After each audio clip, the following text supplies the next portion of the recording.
kita dari 1,1 billion US dollar melompat dulu mentahan, melompat menjadi 30 billion US dollar setelah ada hilirisasi. Kemudian nanti lari ke boksit, lari ke timah, lari ke tembaga, lari ke emas.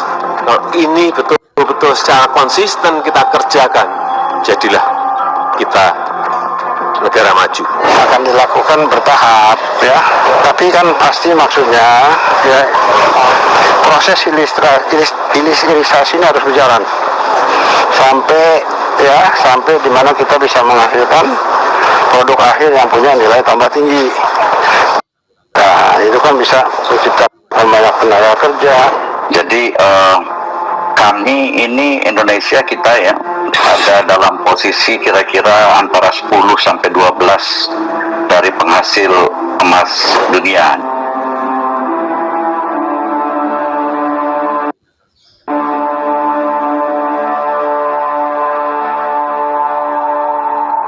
Smelter ini akan melakukan investasi 42 triliun yang fungsinya tidak lain sebagai fasilitas penggunaan tembaga untuk menghasilkan katoda tembaga dan juga fasilitas pemurnian logam berharga menghasilkan emas, perak, dan tentu logam berharga lainnya, sehingga nanti kita bisa menghasilkan rata-rata produksi 35 ton daripada emas per tahun yang nilai transaksinya kurang lebih 30 triliun.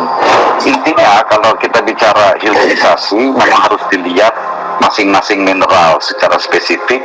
Industri yang lebih hilir lagi yang perlu kita pikirkan untuk bagaimana supaya industri yang lebih hilir lagi muncul di dalam negeri. Nah, kemudian disitulah kami ini kalau dari segi penambang produk akhirnya adalah sudah metal gitu kan. Bagaimana sekarang kemudian emas ini sebagai bahan akhir dari industri tambang kemudian bisa diolah oleh industri hilir lainnya, yaitu contoh misalnya jewelry atau industri elektronik yang membutuhkan emas juga dan lain sebagainya. Dan juga mungkin bisa saya berbicara dengan Pak Menko Ekonomi mengenai ide untuk membentuk bullion bank.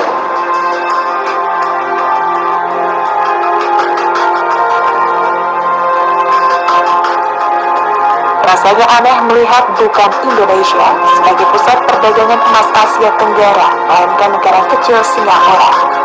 Padahal Indonesia memiliki harta kekayaan alam yang melimpah. Indonesia bahkan merupakan pemilik cadangan emas terbesar kelima di dunia, setelah Australia, Rusia, Amerika Serikat, dan Afrika Selatan. Artinya Indonesia berperan penting dalam penyediaan bahan baku emas dunia. Berdasarkan data USGS 2020 yang diolah Kementerian Energi dan Sumber Daya Mineral atau ESDM, Indonesia tercatat memiliki 2.600 ton AU atau emas, atau 5% dari total cadangan emas dunia sebesar 50.300 ton AU. Berdasarkan data Badan Geologi Kementerian ESDM hingga akhir 2019, total sumber daya biji emas Indonesia tercatat mencapai 14,96 miliar ton. Sumber daya logam emas sebesar 0,01 juta ton.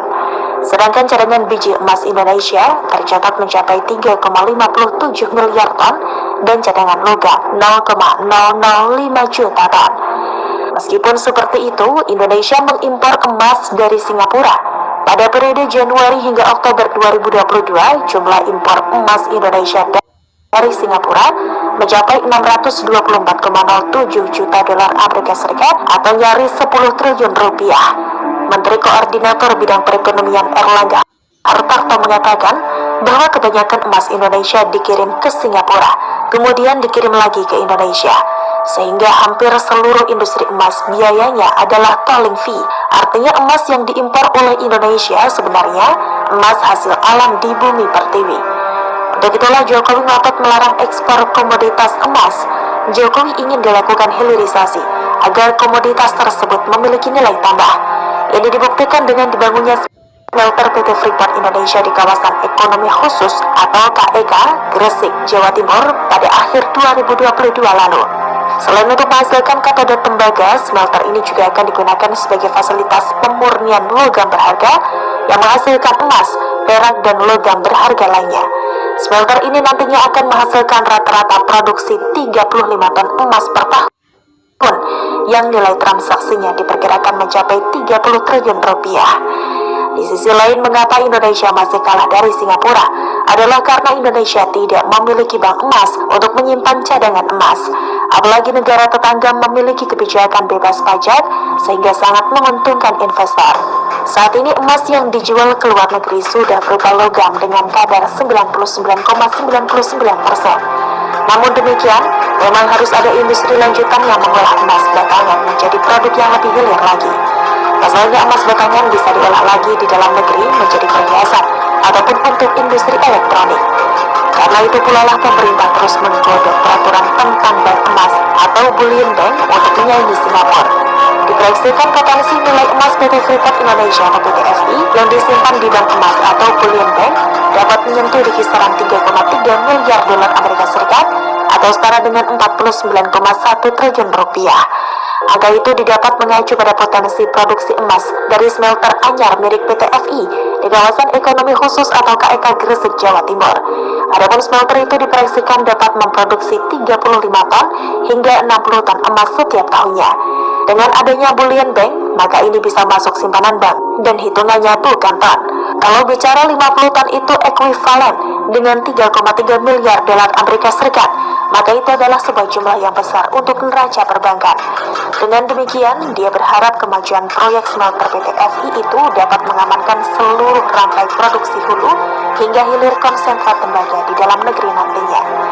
Hampir semua yang dilakukan oleh pemerintahan Jokowi merupakan hal yang produktif yang berdampak jangka panjang bagi pertumbuhan ekonomi.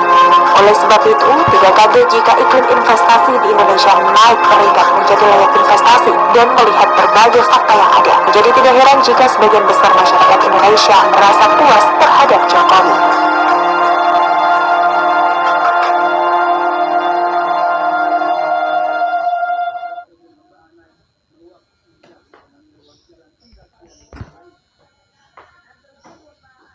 Xin chào mọi người, mình là Trang Lu. Chào các bạn.